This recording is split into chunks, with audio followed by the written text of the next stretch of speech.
the low cost, generally that we do.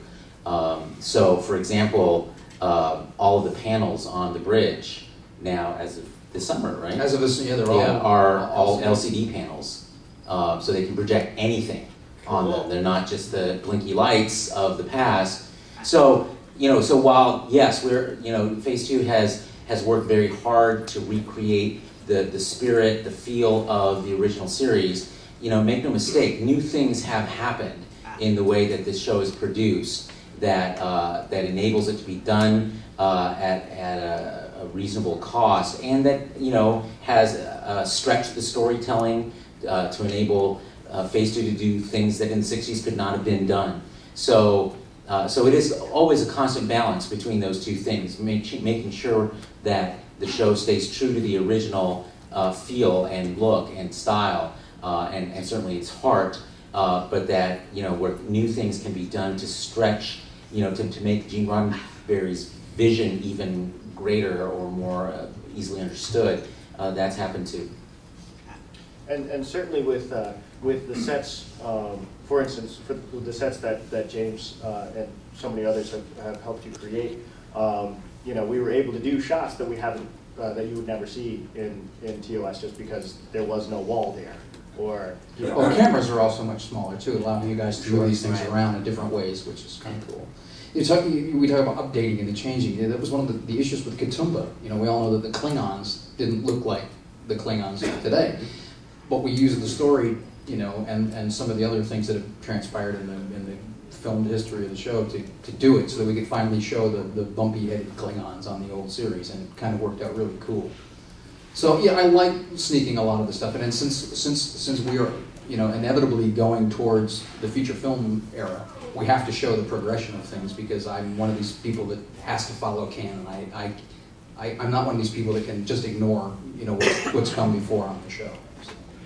The little gee whiz moment I had was on Katoomba, just to kind of give credit to Vic himself. We're on Katoomba, and I came in a week after the initial shooting had done. I could only be there for the second half.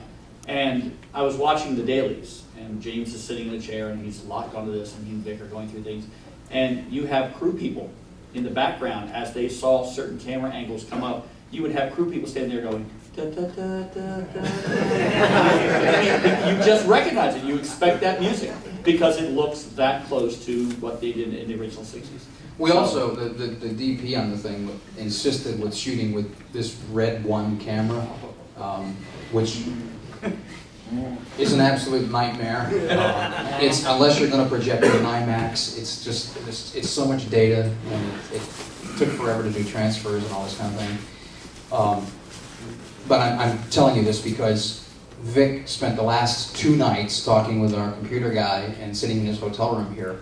They were trying to encode the footage, download it so that Vic could cut together a very rough and quick and dirty promo for you folks tonight.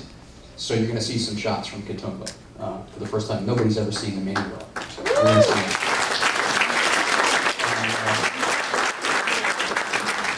While I have the floor of ours, I want to bring up the fact that we have this dedicated group of people that have come together to make Star Trek, and we've never been able to profit from Star Trek. We promised the studio that we wouldn't, and we've held to that. But we've spent a lot of money. We've developed a lot of talents. I think we've watched people grow. We've enjoyed each other's company, and we finally were able to obtain a license for an established property. And we start shooting on that in 2 weeks. And the property is Buck Rogers in the 25th century, which is why this guy's sitting next to me.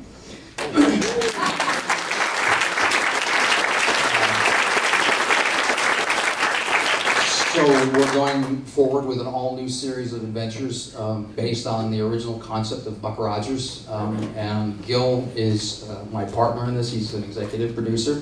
He's helping me with setting the tone and the standard. And I called him, didn't reach him for about 6 months. Mm-hmm. And finally, he called me back and we talked. And I told him that I wouldn't make the show without him. And I meant that. I still mean that. And in the pilot, both Gil and Aaron are playing Buck's parents in the pilot, and then they will go on to play a different role through the magic of science fiction. They'll be series regulars. So I think it's incredible that we're going to get to see these guys back in front of the camera and working on Buck Rogers after 30 years.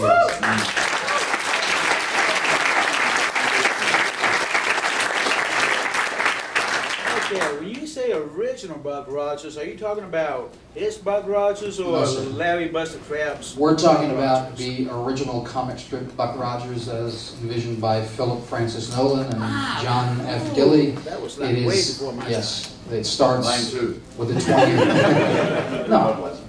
Oh, yeah. It starts with a 20-year-old Buck Rogers. He's a young pilot in World War I, and the adventure unfolds and goes. So it's going to be very cool. We start shooting some scenes in 1918 in a couple of weeks, and then we'll wrap and pick up in a few more months in the spring, and we're going to be shooting a full-on World War I battle in Pennsylvania at a reenactment site. How can we follow the new series? Is it a new website? Or www.buckrogersbegins.com. Ooh. It's online now, and we're starting to update so people can see the artwork and the new spaceships and all that stuff in the next few weeks. Kirk is such an iconic character. He's a god. A lot of people who watch it sort of have, you know, Shatner in their head or their picture of Kirk.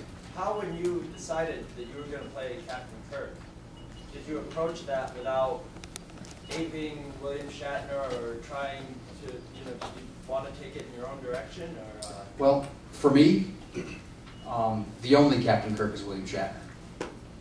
You can't replace him. Really. He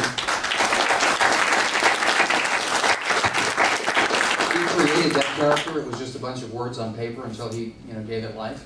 And I knew that for me, there was no way that I could approach the character or play the character without bringing something of William Shatner to it. Sometimes I get accused of imitating William Shatner. I don't think I do. But I intentionally do one scene in every story that we do. I try to do it one scene exactly like he would do it. And it always seems to work, and everybody always seems to pick up on it, and some people love it, some people hate it. When we did Blood and Fire, and we screened it here last year, there was a great moment where Kirk finds out that his nephew is gay, and he's going to get married, and he walks away. And Kirk looks at Spock, and when I read the script, it was a no-brainer. I thought, oh my God, this is the Shatner line. And David Gerald insisted. He said, if you don't read this like William Shatner, we're dead. You have to do this like William Shatner. Some people loved it, some people hate it. I love it. When I got that line, I thought, how can I not? I mean, has anybody seen the episode? Yeah, that's right. So the one scene is the nephew comes out to his uncle and he walks away after saying, you know, I want you to marry me and my partner. And Kirk is a little dumbfounded, not that his nephew is gay, but that why didn't I know that, you know, any of this, and why didn't I know that he was on this ship for somebody else? He's not here because he wants to be around me, all this stuff. And Kirk turns around and looks at Spock and he says, Spock, am I the only one who didn't know? It's just a great moment. It plays both ways, you know. It's just a great moment. And I enjoy the Shatner aspect of the character. I really do, because he takes a lot of crap for the way he played the part. But you know, he really was brilliant in that role. George Takei actually says that he channels him too well. That is decay. Yeah. Are there any other Star Trek stars that are specific interest in being in your productions? I certainly hope so. We've been talking with Bob Picardo, who's dying to come on the show. He has a specific idea for a character, and you know, we've got somebody working with him to try to get the story that he's looking for. There's a lot of them that I would love to have. I actually talked to Dominic Keating last year. Great guy, wants to come on. Paul McGillian from Stargate wants to come on. So yeah, there's some really cool people who I'm looking forward to possibly working with in the future. It's an exciting time for us. Can you talk a little about your cameo? I could talk a lot about it. I mean, what was it like to be on the set? First of all, it was a complete surprise to even be asked, and I thought that the sets were amazing, but I didn't like them for the Enterprise. To me, it didn't feel like the Enterprise because it was so Apple iPod over, you know, modern, not the classic Star Trek. I love the cast, terrific folks. I have nothing but wonderful things to say. I love